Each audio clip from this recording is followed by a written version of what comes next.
जी रमैयो रे, राम जी रमैयो रे।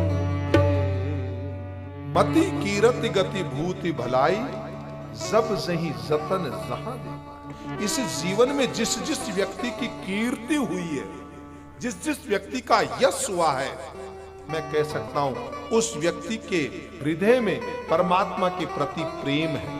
और ऐसे लोगों की संख्या ज्यादा है।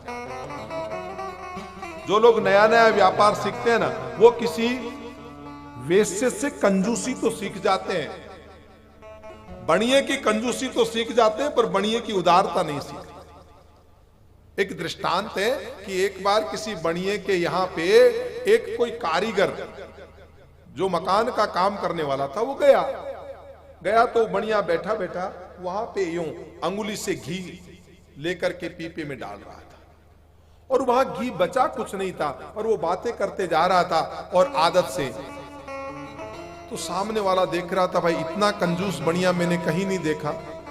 अब तो ये जमीन बची है, अब तो इसमें घी का नाम भी नहीं बचा, पर उसको भी वो चूप चूप करके तो उसने कहा, मैंने दुनिया में ऐसा महाकंजूस बणिया नहीं देखा। थोड़े दिन बाद एक दिन वो कारीगर आया, तो उन्होंने कहा, रे कारीगर, हमें एक मंदिर बनवाना। तो उसने कहा, ये बणिया और मंदिर बनवाएंगे, एक बूंद घी नहीं ढूंढने दी जमीन पर। तो उन्होंने कहा कि हाँ सेठ जी, क्यों नहीं, हम तो काम ये करते हैं। तो बोला, भाई कल नींव का मुहूर्त रख दें। बोला, हाँ रख दो, कल ठीक है, अभी तो गुप्त नवरात्रा चल रहे हैं। तो बोला, यार नींव का कुछ सामान। तो उसने लिख दिया, ये जल लाना, ये पत्ते लाना, सारे लिखा। लिखते समय नीचे लिखा 1 किलो घी।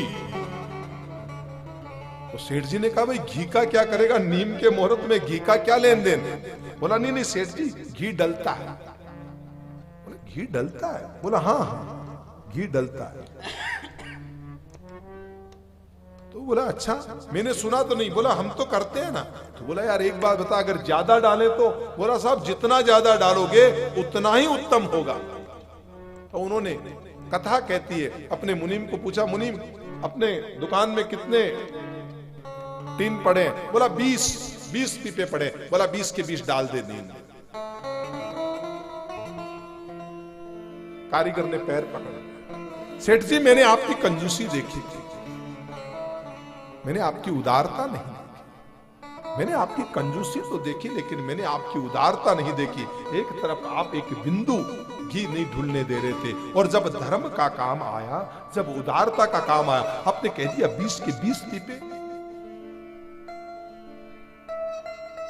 चिड़ी चोंच भर ले गई, नदी न घटिया नीर, दान दिए धन ना घटे, कह गए दास कबीर। महानुभाव, कुछ अंश अगर हमारा इस ज्ञान यज्ञ के लिए, मैं कहता हूं इसलिए नहीं कि हमारा विषय है, बल्कि मैं कहता हूं ज्ञान यज्ञ की ज्यादा ज्ञान यज्ञ का आयोजन है।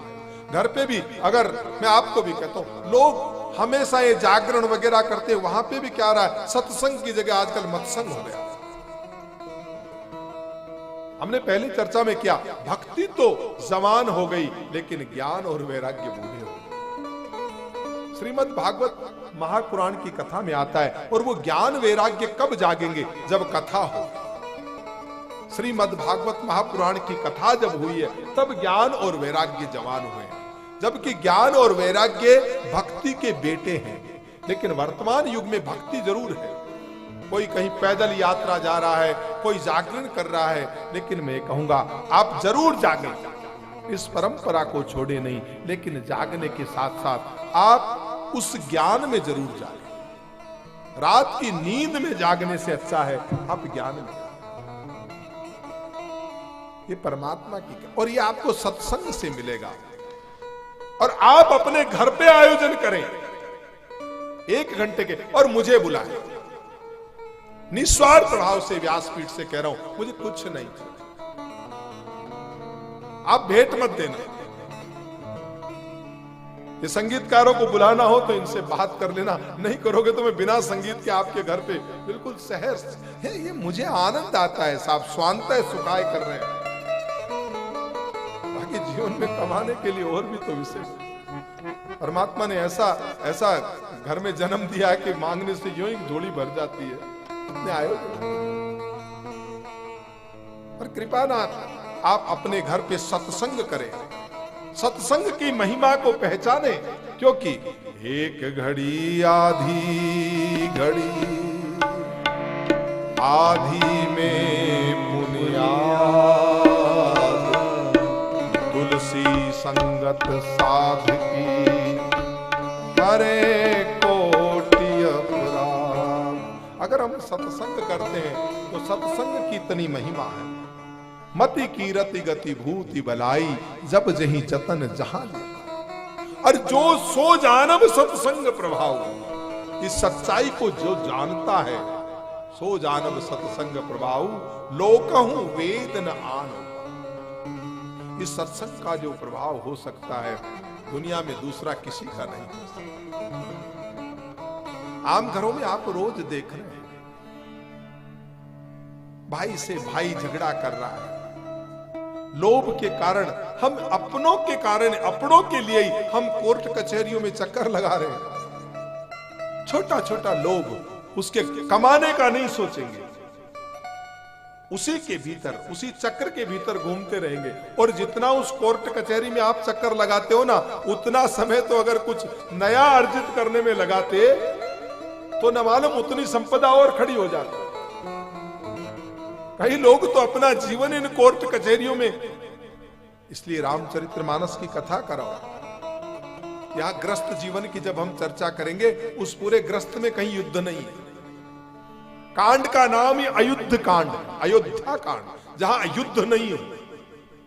इस तरह जीवन कैसे जिया जाता है, यह श्रीमद् रामचरितमानस की कथा सिखाती है। और इसका वाचन जब घर पे होता है, लेकिन आप ये तरह तरह का टीवी सीरियल जो आप देख रहे हैं, जिसमें देखें टीवी में तो बहुत अच्छी चीजें आती है, लेकिन कई तो वो बस सारे डॉन डन बन के पूरा वो सिखा देते हैं। कुछ कमी रह गई हो तो वो देवियां देवता आपस में वो आकर के सिखा क्या हो।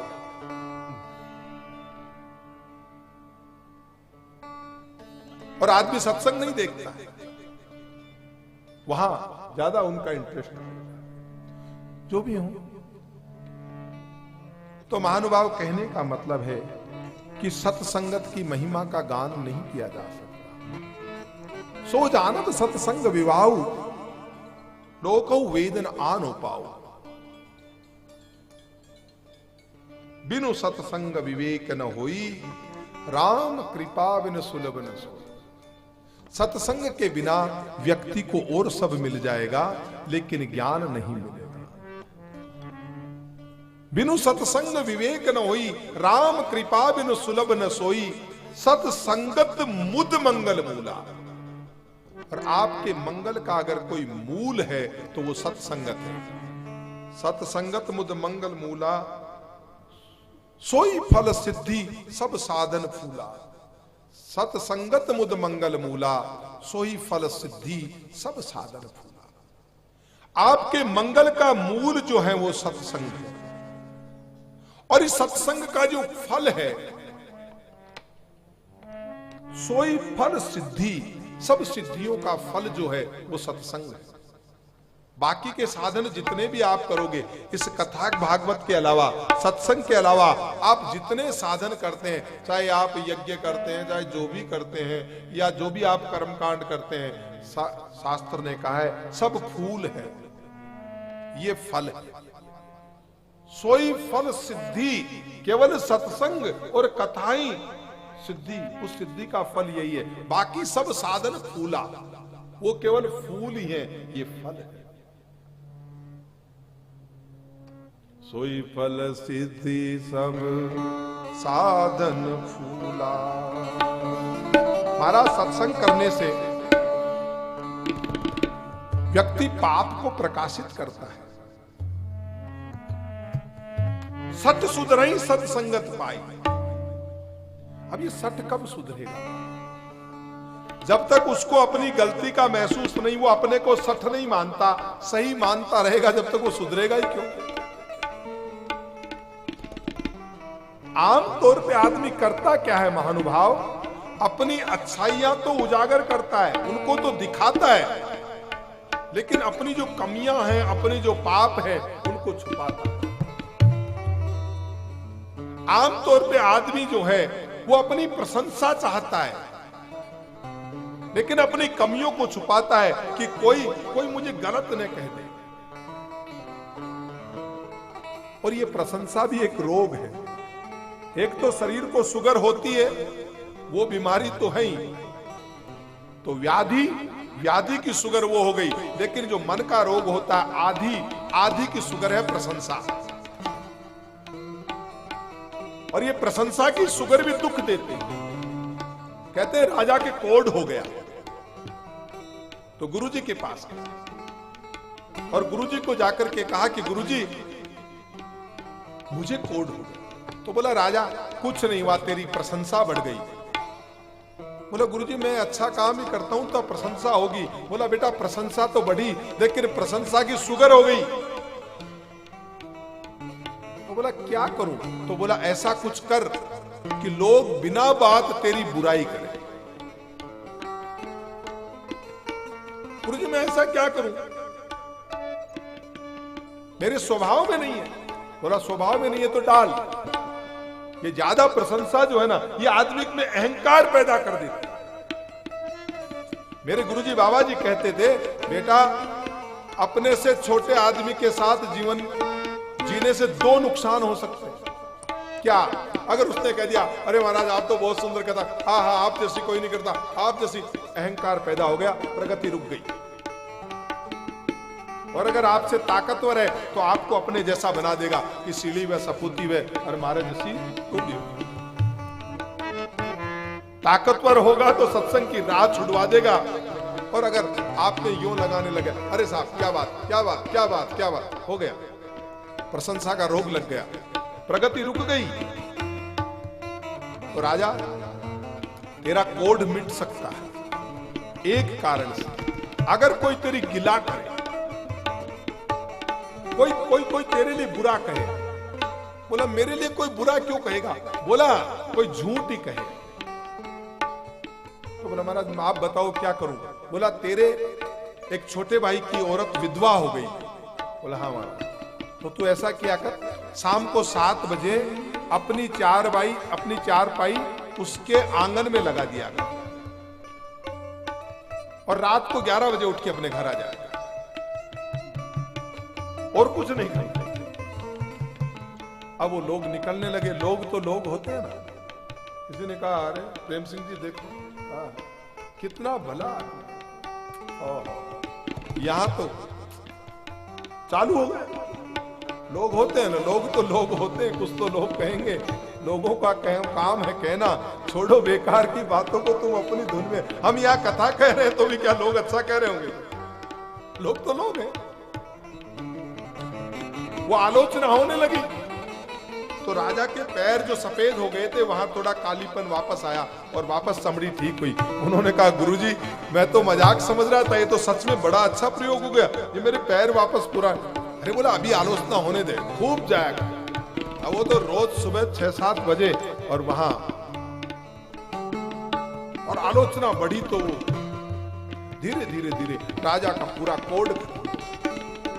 गुरुजी चमत्कार हो गया। बोला शुगर मिट गई, मैंने करेले का जूस पिला दिया, ये मेथी खिला दी तेरे को, शुगर मिट गई।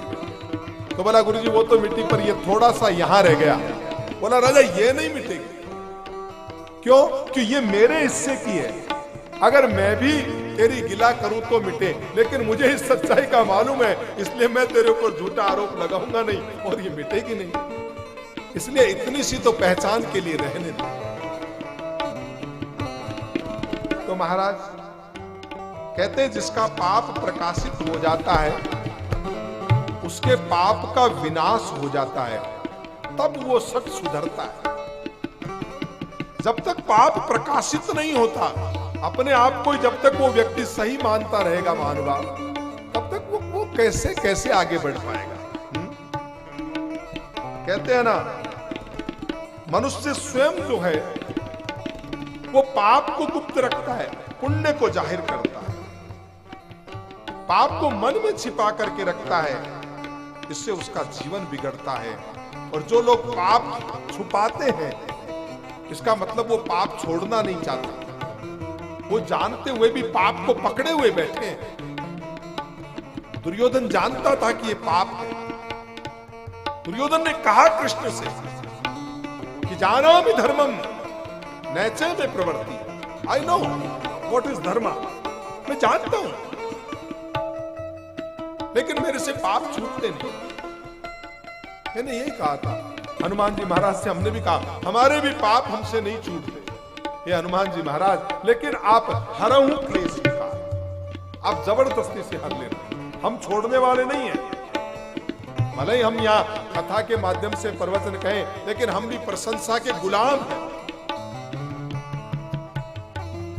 अगर ये भी हमारा अवगुण है, आप कृपा करना, आप हर लेना इसे। और अगर कहीं पाप स्वीकार न कर सको, तो एकांत में ठाकुर जी के पास जाके पाप जरूर स्वीकार करो। आपको लगता है कि कोई पाप हृदय में है, मैं समाज में कहूंगा या कहीं जाहिर करूंगा तो दुनिया में अच्छा नहीं है, तो एक जगह जरूर है, अपने ठाकुर के पास जाकर के अपने पाप जाहिर कर दो, स्वीकार कर दो। क्योंकि हम राम कथा के माध्यम से हम सुधारक नहीं है। और मेरे गुरु जी कहते थे, बेटा सुधारक नहीं बनना है, स्वीकारक बनना, स्वीकारक, जो जैसा है। एक कोई आए थे उनके पास, उन्होंने कहा बाबा हम तो खाने पीने वाले लोग हैं, आपके फिर वो गुरु मंत्र लेंगे चलेगा। उन्होंने कहा बच्चा अगर गंदगी किया हुआ हो ना, तो भी माँ को उतना ही पसंद आता है। तो जैसा है मुझे स्वीकार है यार, मैं सुधारक नहीं, मैं स्वीकारक, और स्वीकारक ही बनना पड़ेगा। सुधारक लोग तो फिर एक नया मत पंथ संप्रदाय खड़ा कर देंगे। तो मन में बुरा विचार आए, अपने मन में बुरा विचार आए, ठाकुर जी को कह देना प्रभु आया है, काम आया है, प्रभु क्रोध आया है। और अगर और भी थोड़ी हिम्मत बढ़ाओ तो किसी वैष्णव से कह देना, छुपा के मत रखना। जैसे डॉक्टर को बीमारी बताओगे ना तो उपचार होगा, अपने गुरु से कह देना, क्योंकि अपने पाप को प्रकट करोगे तो महाराज पाप निकल जाएगा। सत सुध रही सत संगत पाहे, पारस परस को घात सुहाए। सत सुध रही सत संगत पाहे,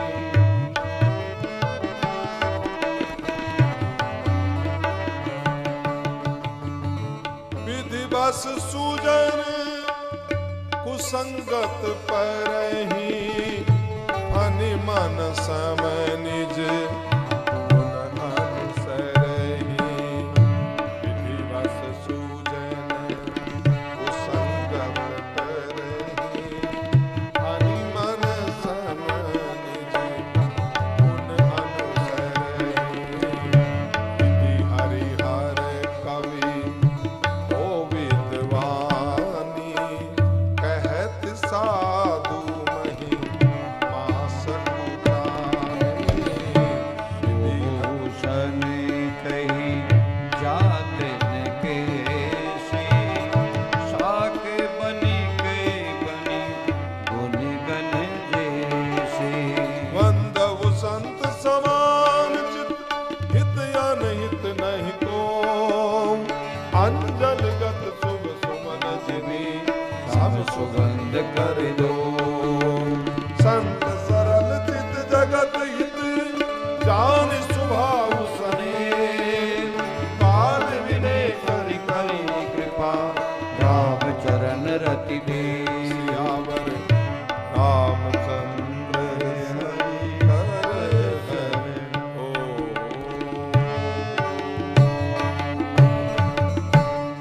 भाई माफ करना, पाप हो जाता है। कितना ही बड़ा आदमी हो, कितना ही बड़ा साधु हो, पाप हो जाता है। हम गुणवान नहीं है।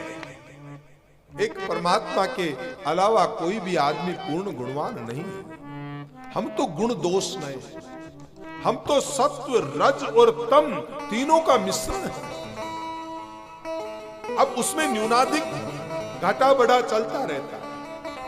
जैसे मान लीजिए अभी 40% सत्व गुण है, 40 रजो है, तो 20 तमो गुण है। कभी और मान लो संगत बढ़ गई, सतो गुण 50 हो गया, रजो 30 रह गया, 20 वो रह गया। कभी फिर थोड़ा कामी विचार के पास में बैठ गए, थोड़ी संगत बदल गई, तम 30% बढ़ गया, सत्व कम हो गया, कभी रज बढ़ गया। तो ये तो हम तो संगत के साथ किसी मेहमान के घर गए और वहां जाकर के कोई ज्ञान की किताब पढ़ने लग गए, सत्व बढ़ जाएगा। और वहीं हमने कुछ अश्लील साहित्य देख लिया तो हमारा तम भी बढ़ जाएगा। फर्क तो पड़ेगा, संगत का फर्क पड़ेगा। तो कहने का मतलब है हम तो महाराज, क्योंकि ये प्रभु तेरी माया है। विधिवश सूजन कुसंगत परहि, फनि मन सम निज गुण अनुसरहि। विधिवश सूजन कुसंगत परहि, फनि मन सम निज गुण अनुसरहि। माना बड़े बड़े आदमियों से गलती हो जाती है, और ये काम क्रोध मद लोभ आदि ये होता रहता। साधु हैं, लोभ भी है, क्या साधु हैं, क्रोध भी है। दुर्वासा जी में क्रोध है, ब्रह्मज्ञानी संत है, लेकिन है वृत्ति है क्रोध की, स्वभाव है, क्या कर लेंगे। सुकास योगी जनक से राजयोगी कृष्ण से, ये सब है। वो अगर साधुता की चर्चा करता है तो उसमें क्या परिवर्तन होने वाला। तो विधिवश सुजन कुसंगत परहि, फनि मन सम निज गुण अनुसरहि। जैसे सांप के अंदर मणि भी रहती है और सांप पे जहर भी रहता है, लेकिन उस मणि पे सांप के जहर का असर नहीं होता। ये विधि है, माया है। प्रभु माया के वशीभूत होकर कई बार बड़े बड़े लोग गलत कर बैठते, बड़े बड़े ऋषि मुनियों से गलतियां हुई है। तो हम तो हैं क्या, हम तो कलयुगी जीव तो हो सकता है, लेकिन हम अपनी गलतियों को छुपाएंगे नहीं। उसका निदान तभी होगा जब हम उसको प्राकट्य करें। हम अपनी अच्छाइयों को छुपाएंगे। सत्संग ये कहता है अच्छाइयां छुपाओ और गलतियां जाहिर होने दो। लेकिन हम करेंगे क्या, उल्टा करेंगे। विधि हरिहर कवि को विद्वानी, कहत साधु महिमा से। विधि माने ब्रह्मा जी, हरि विधि हरि, हरि नाम भगवान विष्णु। विधि हरि हर माने भगवान महादेव। विधि हरि हर ब्रह्मा विष्णु महेश। विधि हरि हर कवि गोविंद। कवि कहते ना, जहां नहीं पहुंचे रवि वहां पहुंच जाते हैं कवि। पर वो कवि भी थक गए साधु की महिमा कहते हुए।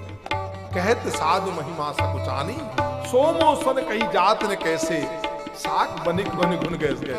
महाराज मैं जौहरी का व्यापारी नहीं हूं, मैं तो साधारण आदमी हूं, देहात में रहे। मैं तो सब्जी बेचने वाला आदमी हूं। यहाँ आपको जवाहरात कैसे मिलेंगे। तुलसी की दीनता देखिए, वो कहते मैं तो सब्जी बेचने वाला बढ़िया हूं, यहां आपको ये धीरे जवाहरात कैसे मिलेंगे। साख बनिक मनि गुनगन जैसे, वंदऊ संत समान चित्त। मैं सब संतों को प्रणाम करता हूं, क्योंकि संत समान रूप से सबको देखते हैं। संतों के चित्त में हमेशा समानता रहती है। वंदऊ संत समान चित्त, हित अनहित नहीं कोई, वो किसी का हित अनहित नहीं देखते। अंजलि गत शुभ सुमन जिमी, सब सुगंध कर दो। संत सरल चित्त, जगत संत कौन है? जो सरल चित्त है, जो रिजु है, सरलता है। संत सरल चित्त जगत हित, जाने स्वभाव सनेव, बाल विनय सुनि करी कृपा, मोहि राम चरण रति देव। हम आगे अपनी ये कथा जारी रखें। उससे पहले, क्योंकि हमें पुष्कर में एक कार्यक्रम जो करना है, जो पंच कल्याण साधना शिविर है, जिसमें योग होगा, जिसके अंदर आपका ध्यान होगा, जिसमें सत्संग होगा, जिसके सत्य दर्शन होंगे, ब्रह्मा जी के दर्शन होंगे, और वहां तीर्थों का स्नान होगा, और पुष्कर के घाट के ऊपर आपके बुजुर्गों का और आपके जो पूर्वज हैं उनका श्राद्ध और तर्पण का कार्यक्रम विद्वान पंडितों के साथ मेरे सानिध्य में वहां संपन्न होगा, जिसके लिए आप एकादशी से अमावस्या तक का जो ये कार्यक्रम है उसमें आप शामिल होंगे तो अपने जीवन में एक अलग से परिवर्तन पाएंगे। इससे पूर्व कि हम कथा में आगे बढ़े, हम कुछ समय के लिए भगवान का हरि नाम संकीर्तन करें।